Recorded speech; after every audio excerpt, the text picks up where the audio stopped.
wind howled through the ramshackle street of Copper Falls, Montana, carrying with it the bitter promise of death.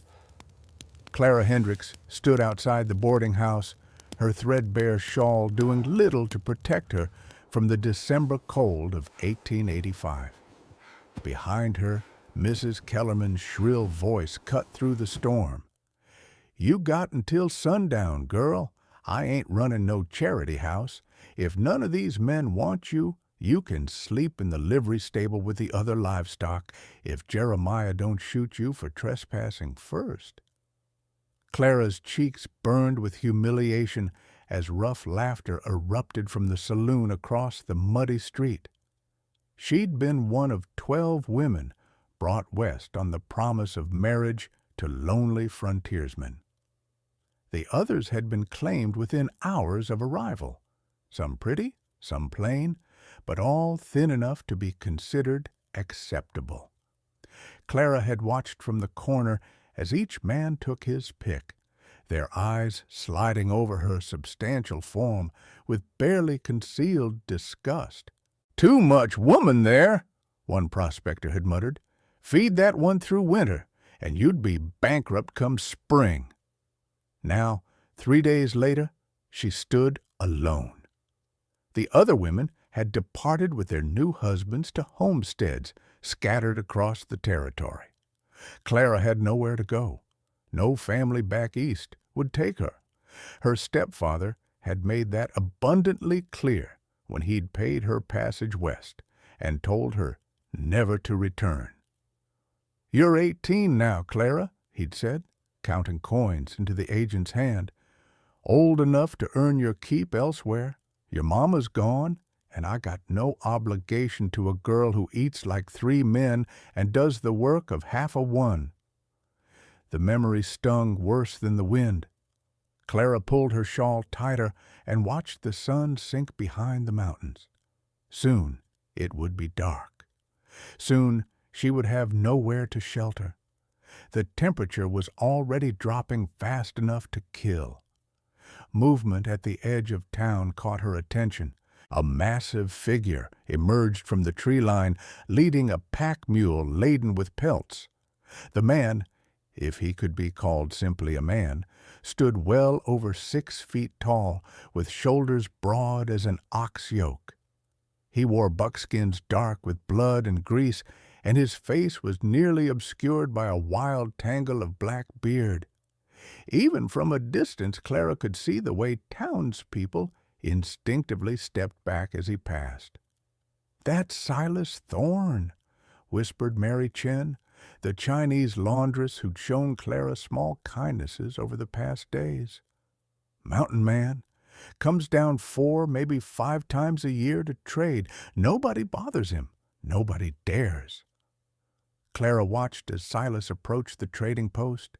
His eyes, startlingly blue in his weathered face, swept the street with the wariness of a wild animal.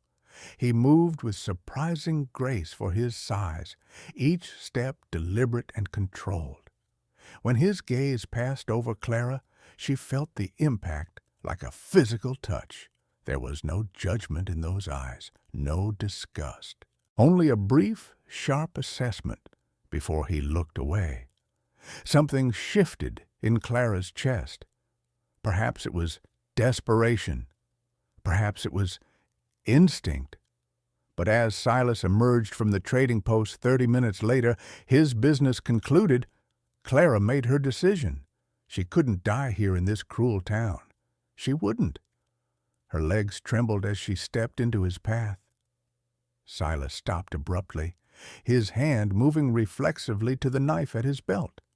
Up close, he was even more imposing, a tower of muscle and contained violence. The scent of wood smoke and pine clung to him. "Mr. Thorne," her voice came out as barely a whisper. She tried again, louder this time. "Mr. Thorne, please, I need to speak with you." His eyes narrowed. "Ma'am." The word was more grunt than greeting. Clara's heart hammered against her ribs. Behind her, she could feel Mrs. Kellerman watching from the boarding-house window. Across the street, men had gathered to observe this unexpected entertainment. She had one chance, one moment to say the words that might save her life or condemn her to freezing death. "I need you to take me with you." The words tumbled out in a rush. "I can work, I can cook, clean, mend clothes, cure hides. I won't complain, won't cause trouble. I'll do whatever you need." She paused, then forced herself to say the words she'd been taught were her only value. "I'll birth you as many sons as you want. I'll be a good wife, I swear it. Just please, please don't leave me here to die." The silence that followed seemed to stretch for eternity. Silas stared at her with those unsettling blue eyes, his expression unreadable behind his beard. Clara felt tears beginning to freeze on her cheeks. She hadn't realized she was crying. Finally, he spoke. "You afraid of the wilderness?" "I'm more afraid of dying in this town." "The mountains are harsh, unforgiving. Winters last 6 months. Summers are short and brutal. Nearest neighbor is 2 days' ride. Nearest doctor might as well be on the moon." His voice was rough from disuse, each word seeming to cost him effort. "You'll work harder than you've ever worked. You'll see things that would make these town folk faint dead away. And if you can't pull your weight, you won't survive." Clara straightened her spine. "I've been told I'm not good for much, Mr. Thorne, but I'm not afraid of hard work, and I'm not weak, whatever these people think when they look at me." Something flickered in Silas's eyes, respect, perhaps, or recognition. He studied her for another long moment, then gave a curt nod. He turned to his mule, pulled a heavy fur from the pack, and thrust it at her. "Wrap up. We leave now." Clara clutched the fur, bare skin, warm and heavy, and followed as Silas walked toward the edge of town. Behind her, she heard Mrs. Kellerman's scandalized gasp and the eruption of crude laughter from the saloon. She didn't look back. Whatever lay ahead in those dark mountains couldn't be worse than what she was leaving behind. As they entered the forest, the sounds of Copper Falls faded behind them. Silas moved through the trees with the confidence of long familiarity, his pace steady, but not rushed. Clara struggled to keep up, her skirts catching on undergrowth, her breath coming in gasps. But she pushed forward, driven by determination and the first fragile shoot of hope she'd felt in years. They walked for hours in silence before Silas finally stopped in a small clearing. Without a word, he built a fire with practiced efficiency, the flames springing to life as if eager to serve him. From his pack, he produced strips of dried meat and hard biscuits, which he shared with Clara without comment. "We'll reach the cabin tomorrow afternoon," he said, staring into the fire. "Weather holds anyway." Clara nodded, too exhausted and overwhelmed to speak. She pulled the bear fur tighter around herself and watched the flames dance. For the first time in days, perhaps years, she felt something other than despair. It wasn't quite safety, it wasn't yet trust, but it was possibility. And for now, that was enough.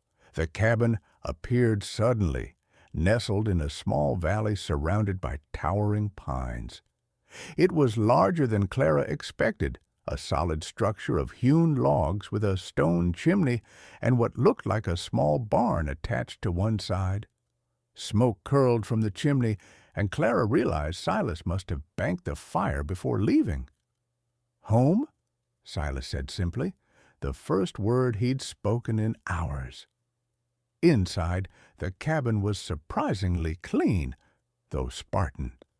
A large fireplace dominated one wall, flanked by rough shelves holding tin plates, cups, and various supplies. A heavy wooden table stood in the center, with 2 chairs that looked handmade. In one corner, a bed covered with furs. In another, various tools and traps hung from pegs. The floor was packed earth, swept clean. "You'll sleep there." Silas pointed to a smaller room, really more of an alcove, partitioned by a thick curtain. "I'll add a proper door when I can. You need privacy." His unexpected consideration surprised Clara. She nodded, setting down the small bundle containing her few possessions. "Thank you, Mr. Thorne." Silas. He began unpacking his supplies with methodical precision. "If we're to live under one roof, might as well use names." Clara Hendricks." He grunted acknowledgment and continued his work.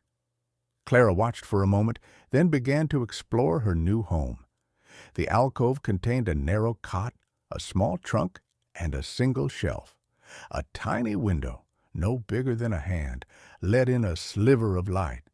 It was modest, but it was hers, more than she'd had in years. As days turned into weeks, Clara began to understand the rhythm of life on the mountain.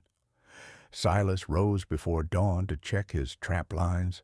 Clara tended the cabin, learning to manage the temperamental wood stove, mending clothes that had seen too many winters, organizing supplies. The work was endless but satisfying in a way her previous life had never been. She also began to understand that Silas carried wounds deeper than any visible scar. He rarely spoke beyond necessity. Some days she saw him standing at the edge of the clearing, staring toward the eastern mountains with an expression of such profound sadness that her heart ached. Other times she'd wake in the night to hear him moving restlessly, muttering words she couldn't quite make out. One evening, as they shared a meal of venison stew, Clara dared to ask, "How long have you lived here alone, Silas?" His spoon paused halfway to his mouth. For a moment, she thought he wouldn't answer. Then slowly he set the spoon down. 7 years, since the fever took them. Them, my wife, Sarah, and our son Thomas. He was 3 years old. The words came out flat, emotionless, but Clara saw his hands clench on the table. "We were homesteading in the valley down near Bozeman. Fever swept through one winter. I couldn't stop it, couldn't save them. Just watched them burn up and die while I stayed healthy as an ox." Clara's throat tightened. "I'm sorry. I burned the homestead after I buried them. Couldn't stay there with their ghosts. Came up here where nobody would bother me, where I couldn't hurt anyone else by failing them." He picked up his spoon again, his movements mechanical. "Been here since. Some years I don't go to town at all, other years only when I must." The silence that followed was heavy with shared pain. Finally, Clara spoke softly. "My mother died when I was 12, childbed fever, after trying to birth my father's second son. The baby died too. My stepfather blamed me, said I should have done more to help her, should have been more useful." She stared at her hands. "He remarried quick. New wife didn't want a fat, useless stepdaughter around. So I was sent to work in a textile mill in Boston, 14 hours a day, 6 days a week, for pennies. How'd you end up on a bride ship? Mill burned down 2 years ago. I was one of the lucky ones who got out, but I had nothing left. A charitable society was organizing transport for women willing to go west as brides. They said out here men were less particular, that even someone like me might find a husband." She laughed bitterly. "They were wrong." Silas was quiet for a long moment.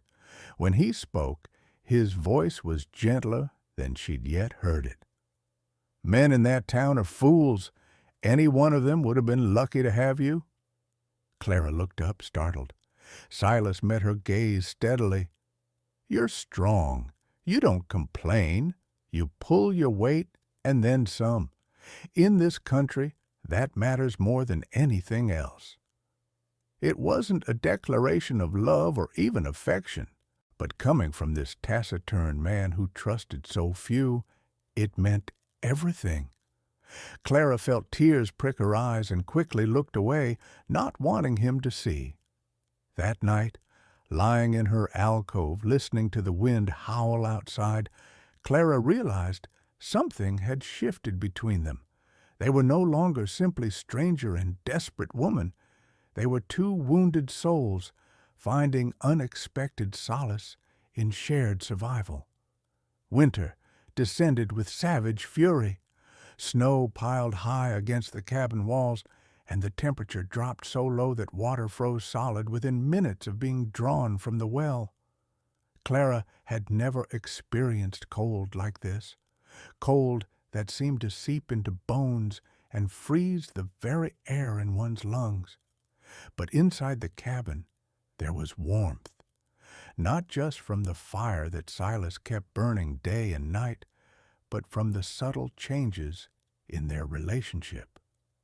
Clara noticed things, the way Silas always ensured she got the largest portion at meals, how he'd wordlessly leave the best cuts of meat for her to cook. The morning she woke to find he'd built a proper door for her room while she slept, complete with iron hinges traded who knew when. And then there was the chair. Clara had never mentioned her discomfort. The small stool she used at the table was clearly not designed for someone of her build. It creaked alarmingly, and sitting for any length of time left her back aching. She'd accepted it as simply another indignity, one of countless small ways the world reminded her she didn't quite fit. But one afternoon, returning from gathering firewood, she found Silas in the cabin, working on something. He looked up as she entered, and she saw a flash of what might have been embarrassment cross his face. "Made this," he said gruffly, gesturing to a large, solid chair near the fireplace. "Old one was no good. Wood was rotting." Clara approached slowly. The chair was beautiful, strong, wide, with a high back and armrests carved with simple patterns. The seat was cushioned with soft furs. It looked sturdy enough to last decades. "Silas!" Her voice broke. "Just a chair," he muttered, returning to his work. Had extra wood lying around. But they both knew it wasn't just a chair. It was acceptance. It was consideration. It was the first time in Clara's memory that someone had built something specifically for her, accounting for who she actually was rather than who they wished she'd be. She sat down slowly. The chair held her weight easily, the furs soft beneath her. From this seat, she had a perfect view of both the fire and the window, looking out onto the snow-covered clearing. "Thank you," she whispered. Silas grunted and left the cabin, but not before she caught the hint of a smile hidden in his beard. Their evenings developed a comfortable pattern. Clara would sit in her chair, mending clothes or preparing vegetables for the next day. Silas would work on various projects, repairing traps, crafting tools, carving handles for knives he'd trade come spring. Sometimes they talked. Sometimes they simply existed in companionable silence. Clara began to learn his tells, the slight tension in his shoulders that meant he was remembering something painful, the way his hand would unconsciously move to a spot on his left arm where she glimpsed an old scar, the nights when he'd stare into the fire for hours, lost in memories she couldn't reach. On those nights, she'd quietly make him tea, a blend of herbs she'd found in his supplies and learned to mix. She'd place the cup at his elbow without comment. Sometimes he'd drink it. Sometimes it would sit untouched until morning, but the gesture seemed to anchor him, pulling him back from whatever dark place his mind had wandered. One particularly brutal night, when the wind screamed like a living thing and the cabin walls groaned under the weight of snow, Clara couldn't sleep. She emerged from her room to find Silas sitting at the table, his head in his hands. "Silas?" She approached cautiously. "Are you unwell?" He looked up, and she was shocked to see his eyes were red. Had he been crying? "Nightmares," he said hoarsely. "Some nights they're worse than others. The fever took them slow, you see. Days of watching them suffer, knowing I couldn't help. Thomas kept calling for me, saying, 'Papa, make it stop.' But I couldn't. I couldn't make it stop." Without thinking, Clara moved to his side. She placed a hand gently on his shoulder, the first time she'd deliberately touched him since arriving. He tensed, then slowly relaxed. "It wasn't your fault," she said firmly. "Fever takes who it takes. Even doctors with all their learning can't stop it. I should have done something, anything. You did everything you could. You loved them. You were there with them. That's not nothing, Silas." Her hand tightened on his shoulder. "I watched my mother die, too. I understand the guilt, but carrying it doesn't honor them. It just breaks you." Silas was silent for a long time. Finally, he reached up and covered her hand with his own, his palm rough and warm, calloused from years of hard labor. "Thank you, Clara." They stayed like that until the worst of the storm passed, drawing comfort from a human connection neither had expected to find in this isolated place. As winter deepened, Clara discovered something unexpected. She was happy, happier than she'd been since childhood, before her mother's death and her stepfather's cruelty.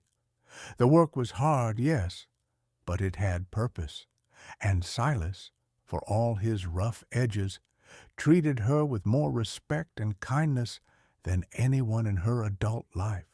She also discovered that her body, once a source of shame, was perfectly suited for this harsh environment.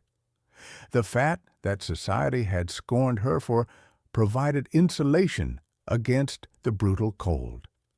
The strength required to carry her own weight made her capable of hauling firewood, processing animal carcasses, managing heavy pots and supplies. What had been a curse in the civilized world was an asset here. Silas seemed to appreciate this too. More than once, she caught him watching her with an expression that wasn't disgust or pity, but something warmer, appreciation perhaps, or the beginning of something deeper. But Clara hadn't forgotten the words she'd spoken in Copper Falls. "I'll birth you as many sons as you want."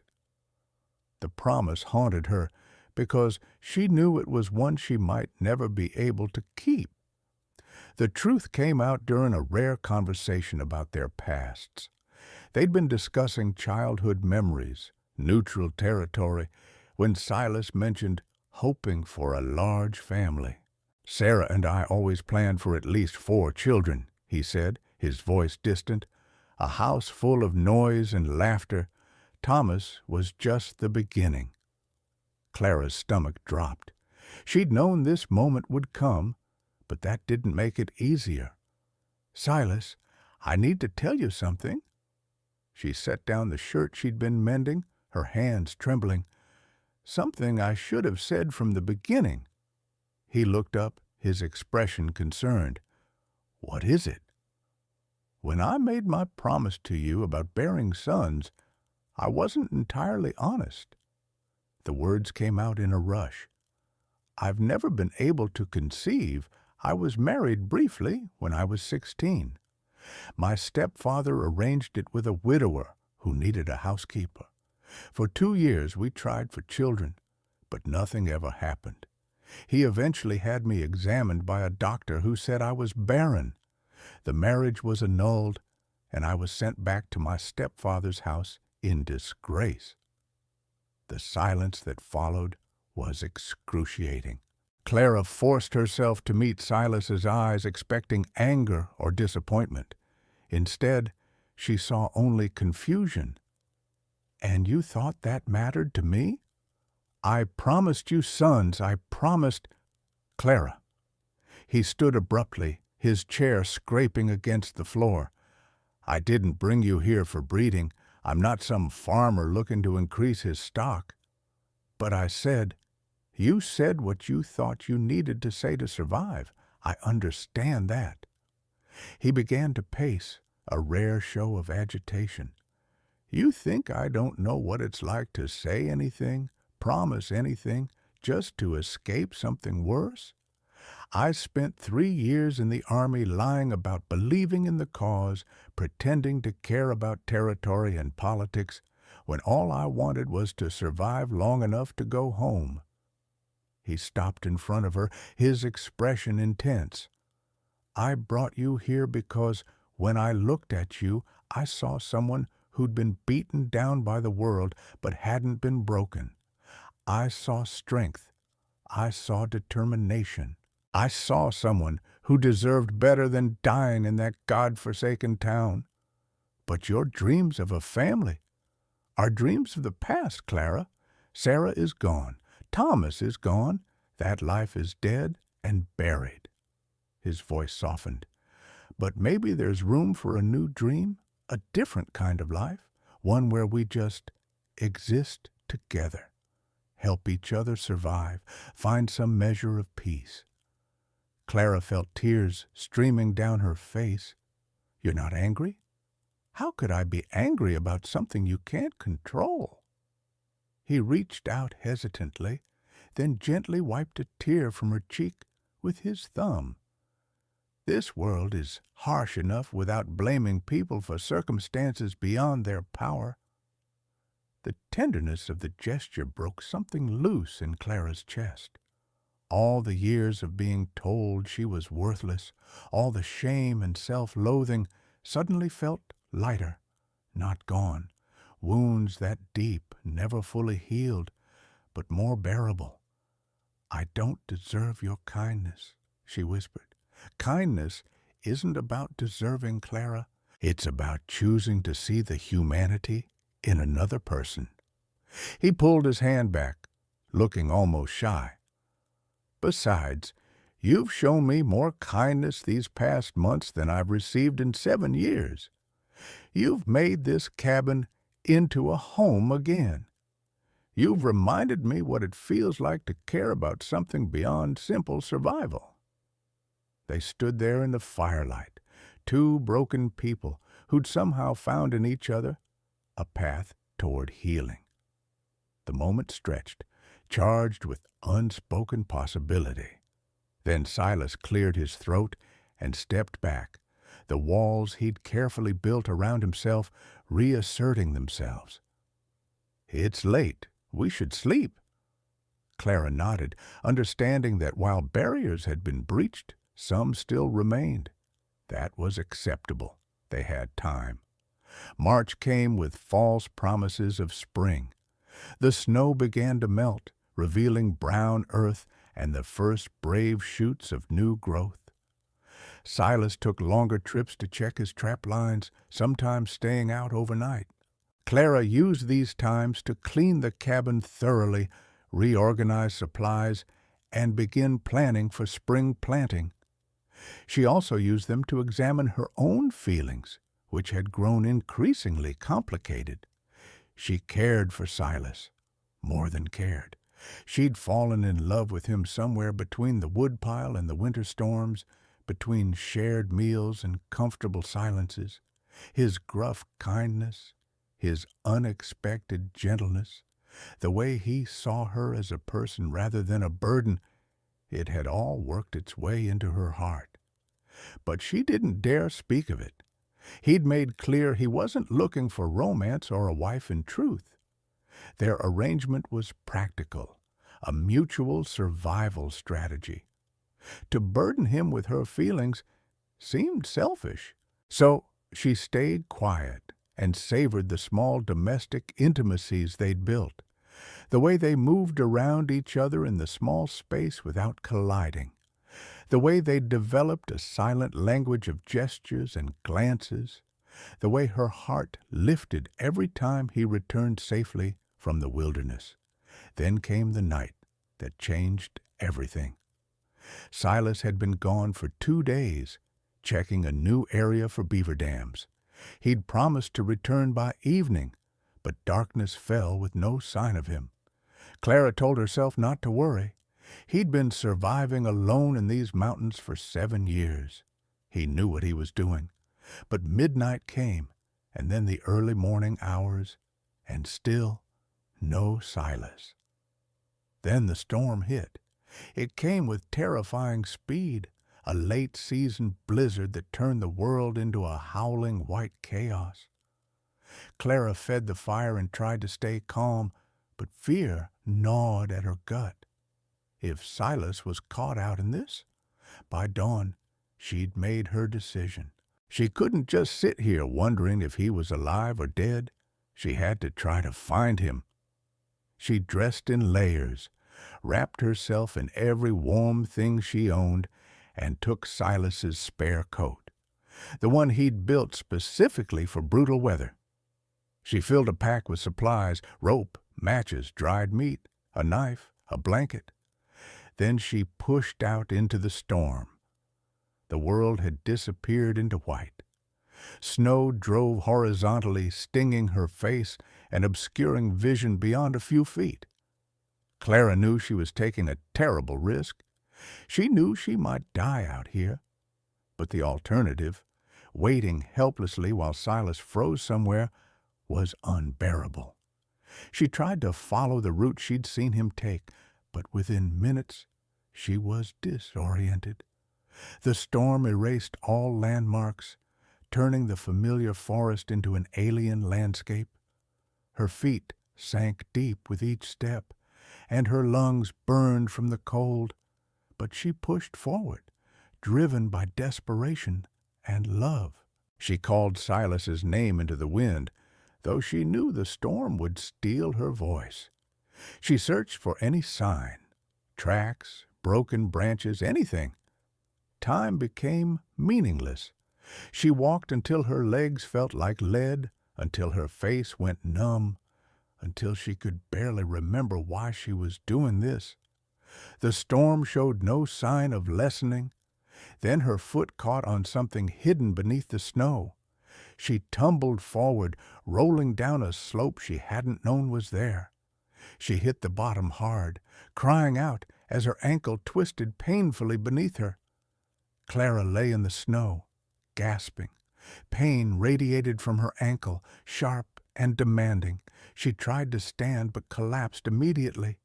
It was badly sprained, possibly broken. Panic flickered at the edge of her consciousness. She was injured, lost, and the storm was worsening. She might actually die out here. No, she refused to accept that. She'd survived too much to give up now. Gritting her teeth, Clara began to crawl, dragging herself toward what she hoped was a cluster of rocks that might provide some shelter. Each movement sent agony through her leg, but she forced herself forward. She'd almost reached the rocks when a massive shape loomed out of the white. For one terrifying moment, she thought it was a bear. Then she heard a roar that was distinctly human. "Clara!" Silas. It was Silas. He fell to his knees beside her, his face barely visible behind ice-crusted beard. "What the hell are you doing out here?" "Looking for you," she gasped through chattering teeth. "You didn't come back. I was afraid you could have died." His hands were already checking her for injuries, his touch surprisingly gentle despite his obvious fury. "This storm. You shouldn't have—" "Neither should you, but here we are," she shot back, then winced as he touched her ankle. His expression darkened. "You're hurt." "Just twisted. I'll be fine." "Like hell you will." Without warning, he scooped her up, blanket and all, and held her against his chest. "Hold on. The cabin's not far, but we need to move fast." Clara wrapped her arms around his neck and let him carry her.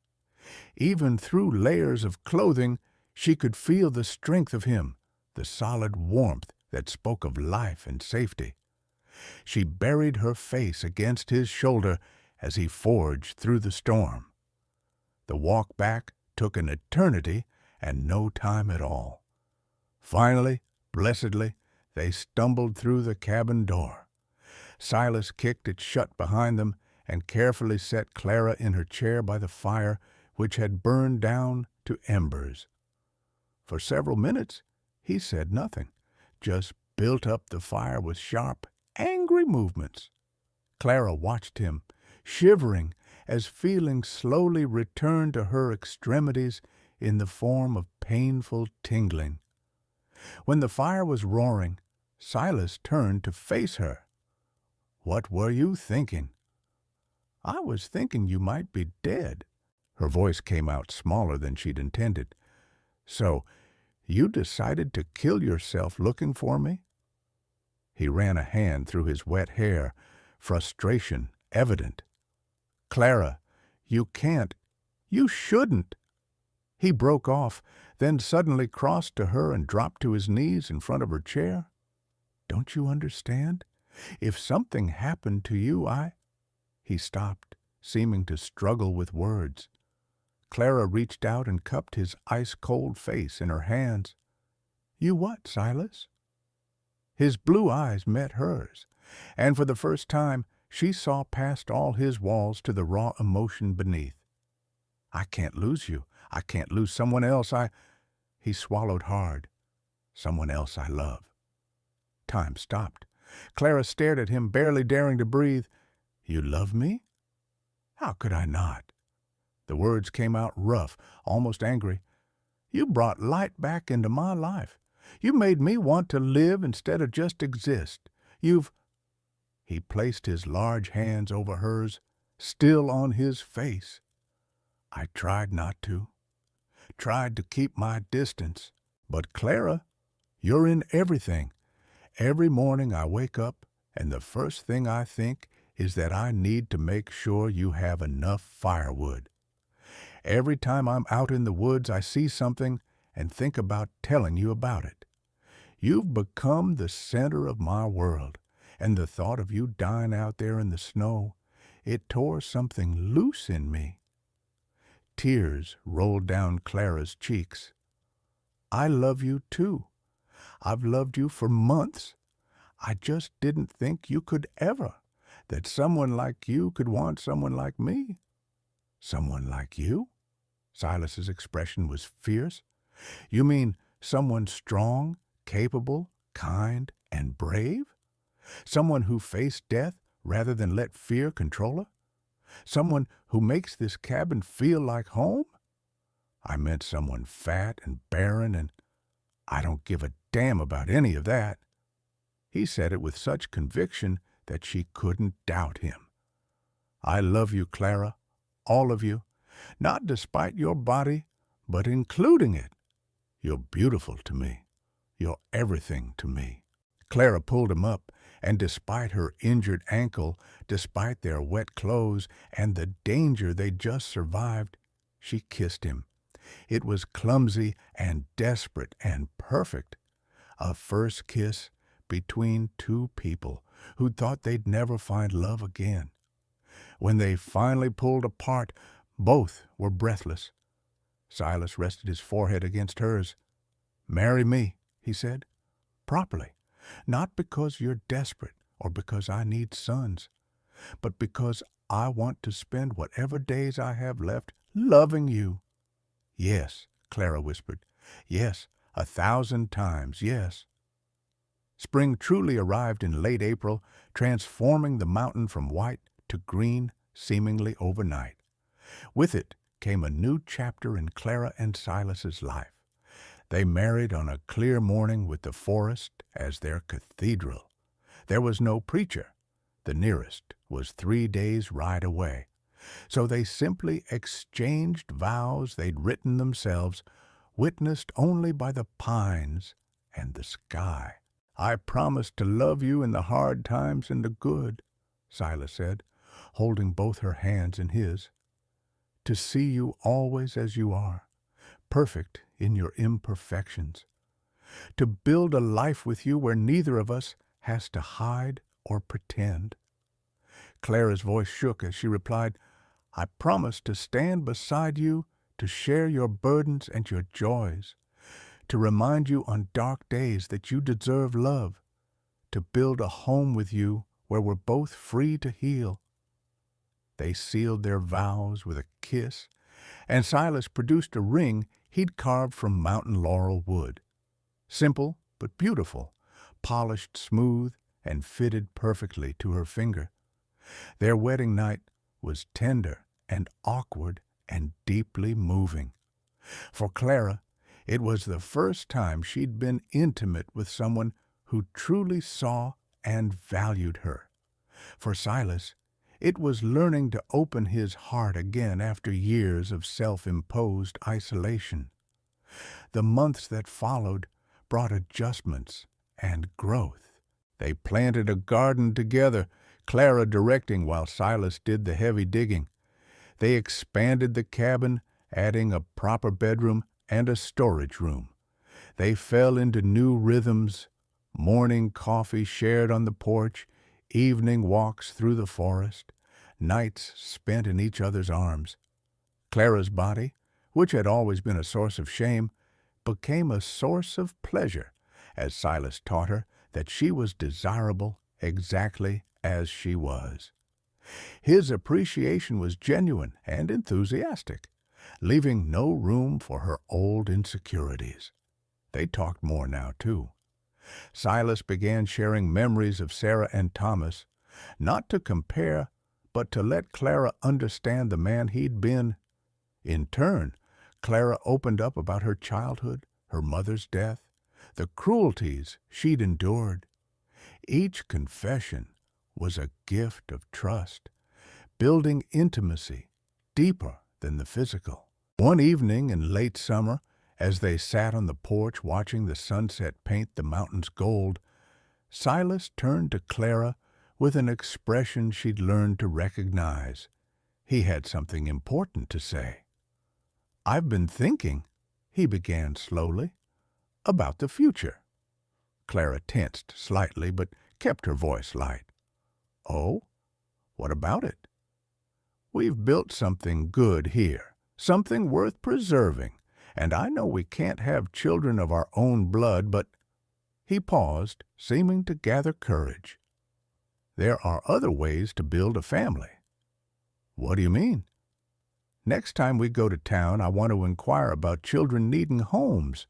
Orphans, maybe. Or kids in bad situations. We have space. We have love to give. We could, if you wanted, we could offer them what we never had. A place where they're valued for who they are." Clara's heart swelled.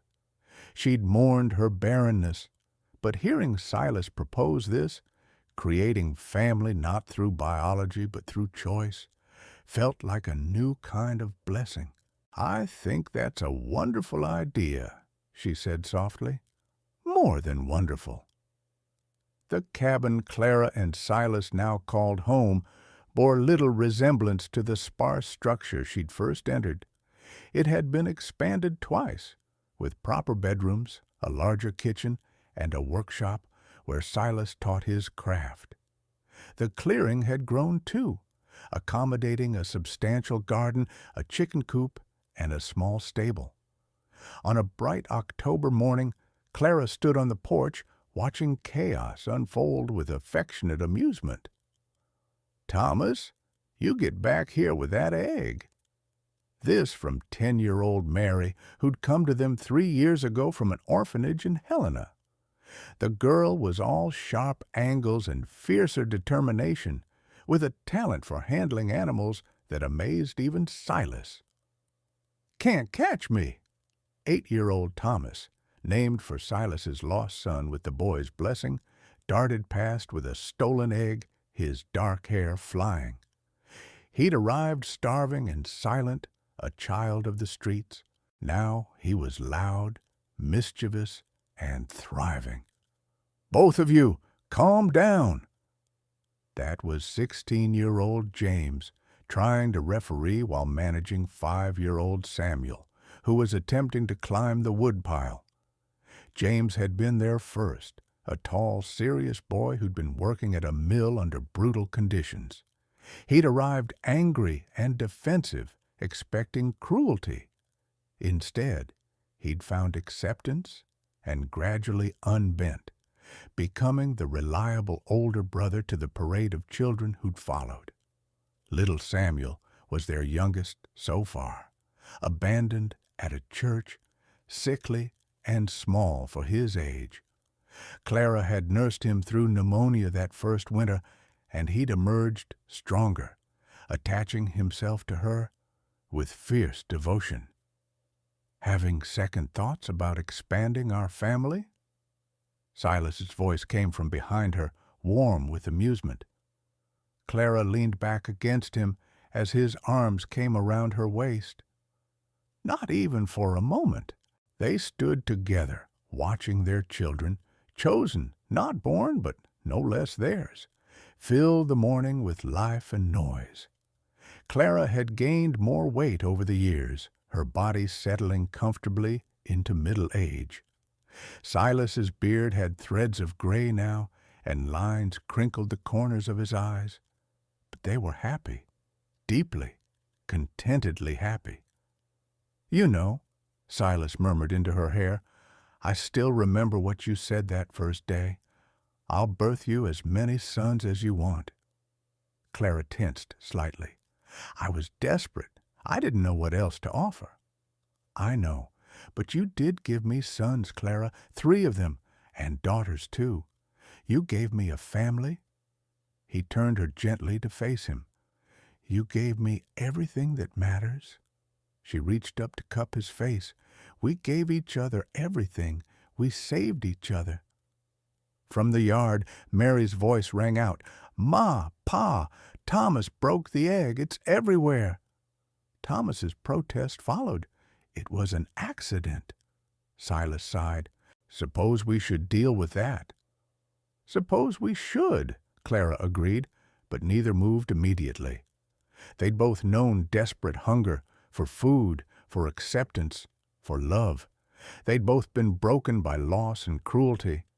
But here, in this wild mountain place, they'd found not just survival, but joy. They'd built a family from scattered pieces, creating something whole and beautiful from what others had discarded. As they descended the porch steps to mediate the great egg crisis, Clara reflected that life had a strange way of working out. She'd begged a mountain man to take her, offering the only thing she thought she had to bargain with. Instead, he'd seen value she hadn't known she possessed. And together, they'd created something neither could have imagined that desperate winter day in Copper Falls, a home full of laughter, love, and possibility. The mountains stood eternal around them, witness to their triumph. 2 broken souls who'd found each other in the wilderness and learned that family wasn't about blood or perfection. It was about choosing to love, to stay, to build something beautiful from broken pieces. And that was more than enough. It was everything.